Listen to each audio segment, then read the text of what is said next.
Good morning. Hello. I have a topic today that is very timely for me. And so I'm actually gonna turn that background noise off. Um, I'm gonna talk a little bit about grief.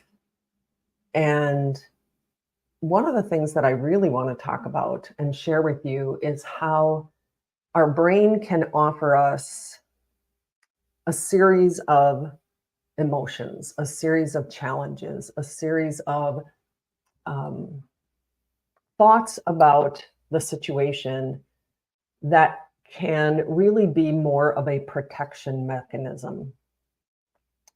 And it doesn't, they're thoughts and feelings that may not be helpful as you process your grief.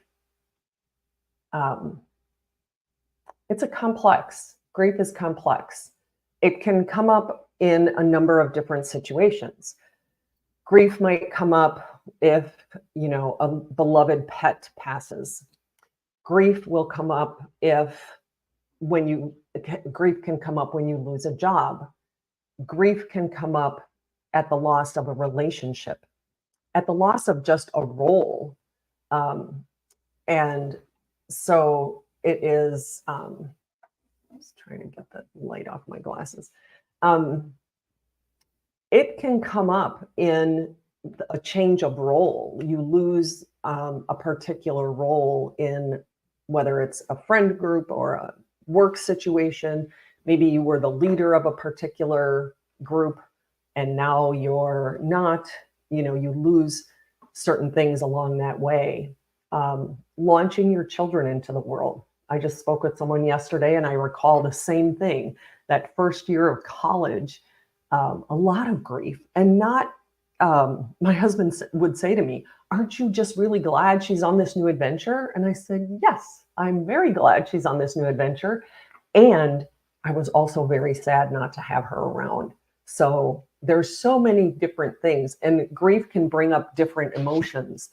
But there's also emotions. The main thing that I want to talk about today is that there's emotions that come up that are our brain's way of trying to push away the grief. It's our brain's way of trying to it's really trying to keep us safe. And to be perfectly honest, our reptilian brain, its whole job is to keep us safe. And so that's really what it's trying to do. And sorry, here, just want to make sure I'm grabbing the right information, my notes. And so our brain is trying to keep us safe.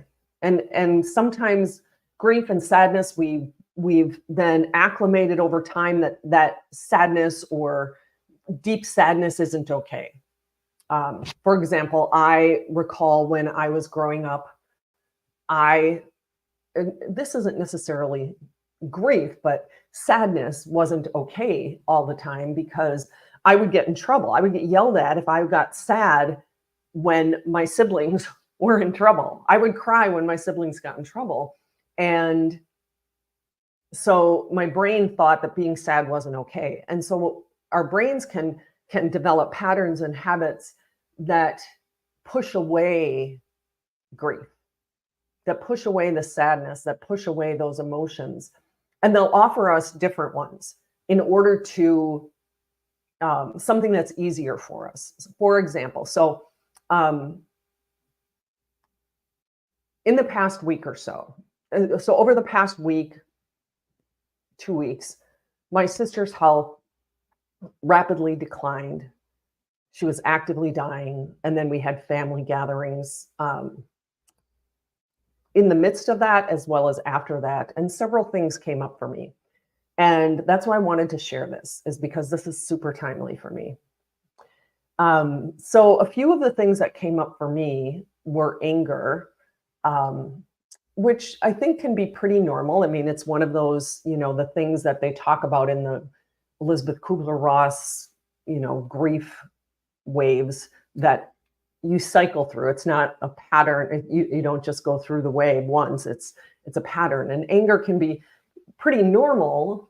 My sister was only 63. And so it's just like, God, that was way too soon. But there was also some anger about how things were playing out in our family dynamics. And there was some jealousy that came up for me of not having as much time as some of my other siblings who could spend more time with my sister because of their life situation and my work situation. And there was also, to be honest, I'm going to be super honest and vulnerable here. There was some jealousy that came up for me about the type of relationship that some of my siblings had with my sister. And it was, to me, and one of the things that I don't want you to do, which can come up very easily, is to berate yourself for those feelings. It's just our brains offering us something to try and keep us safe. And we'll talk about ways to deal with it in a second. But, some of that took away from me, being jealous of other siblings' relations, because I have 7 siblings. And it took away from me really appreciating and acknowledging and seeing and recognizing the relationship, and the specialness of what I had with my sister. There was also a little bit of entitlement. Like, I had a vision because of how things were with other people who died in our family. I had a vision for what the rules were, so to speak, my manual, which we can talk about another time, for what it looked like when someone was dying. And I got a bit angry about that, and what was going to happen and what wasn't going to happen, and who was, what was going on. And I let that flow. And, my brother and sister-in-law got a little bit of the brunt of it. I was angry at one point and did some swearing. But I really realized that it really, that each process is its own special process. And each person has their own vision for their own passing. I mean, she knew this was going to be coming. And so I think that she had time to really think about what she wanted. And that's what it was about what she wanted, what she and her partner wanted for those last hours together.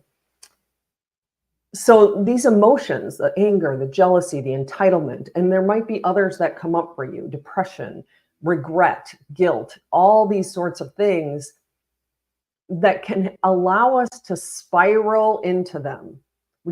If we allow ourselves to spiral into them, and spiral down, because to me, they're constricting. They're, I believe there's a model, and if you're interested in it, I can share it with you. Just put a comment, put tears, TIERS, tears in the comments of this video, and I will share the tiers of emotion with you. And there's constricting emotions, there's transitional emotions, and then there's expansive emotions. And the expansive emotions are ones like freedom and love and well-being and joy and happiness and excitement. Those are all more expansive. They create expansion. Constricting emotions are more ones of jealousy, blame, anger. Well, anger is more of is actually a transitional emotion. What are some of the others? I don't have it in front of me, but anyway.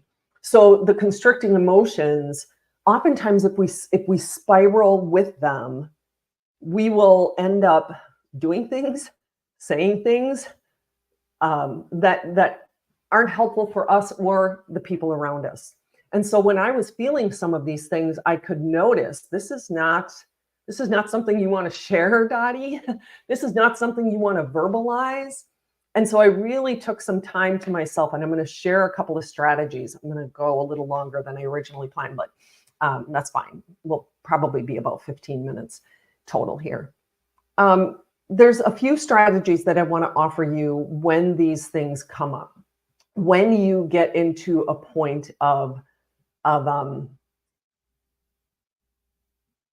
where some of these emotions are starting to come up and you don't want to spiral, you don't want to create drama, you don't want to create um, conflict and anger and, you know, a tuffle with your siblings or with family or with people you really do care about. And the first one is really to think about, what if you experienced a child sitting on a curb who was experiencing these emotions, anger, jealousy? You know, would you berate them? Would you get frustrated with them? Would you? No, with a little child, you know, a little 4 or 5 year old child, we'd sit down, we'd put our arm around them. And so think about that with yourself. Sit down with yourself, put your arm around yourself. Imagine yourself like you're putting your arm around your child self, and have compassion for yourself. You know, really, hey, I'm here for you. Say that to yourself. I'm here for you. What do you need? So that's the first step. Show understanding. Show, of course, you're going to feel this way. It makes total sense. I understand how you could feel this way. And then after, you know, allowing that emotion to be there and to flow through, then kind of with your arm around yourself, like you would a friend, like putting your arm on your friend's back, your hand on your friend's back, or just kind of holding that space to allow that emotion to flow through, and not spiraling down with them, and really being able to then say, hey, what's really going on here? What's really going on? Because that's really, I mean, it's there's some thought that's creating this feeling of anger. Our thoughts create our feelings. So what is that thought? And is it really real? Or is it a false belief? Is it a thought error, as we sometimes say in coaching? Um, and so that's one thing, is just really show that compassion and understanding. And you could take that to a third step of offering a new way of looking at the situation, a new thought. But first, having that compassion, spending some time and having that compassion and really showing some understanding. And then the second thing that you can do is really a couple of questions that you can ask yourself, because usually if some of these constricting emotions come up, the anger, jealousy, entitlement, whatever those, or whatever it is, guilt, regret, it's like, hey, sweetie, you know, talking to yourself, hey, sweetie, hey there, bud, what do you need? Or, hey there, I see you, I feel you, what's going on?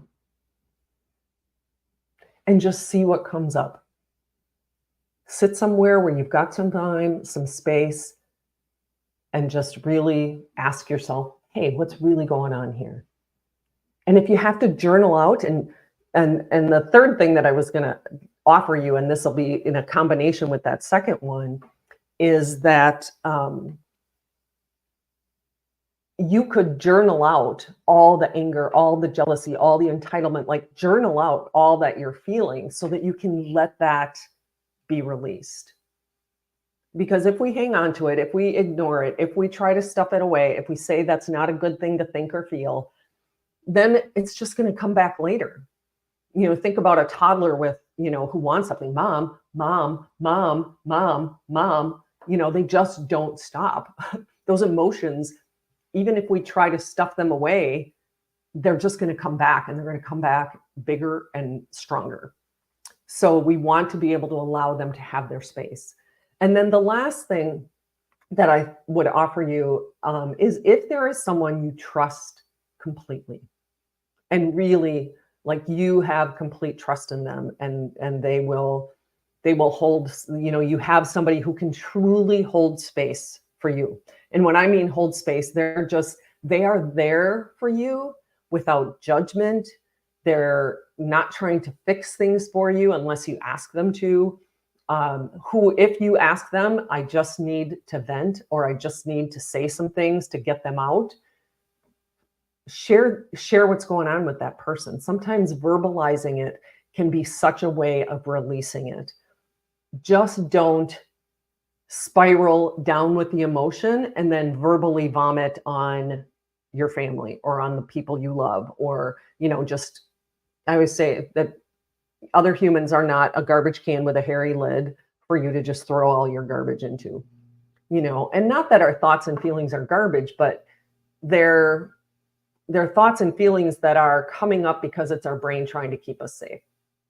And so, can you find that? Do you have that person in your life who can hold that space for you to just let it all out? I had that last night. A friend came over and we went for a walk, and I shared with her some of these things that were going on. And she didn't try to fix it for me.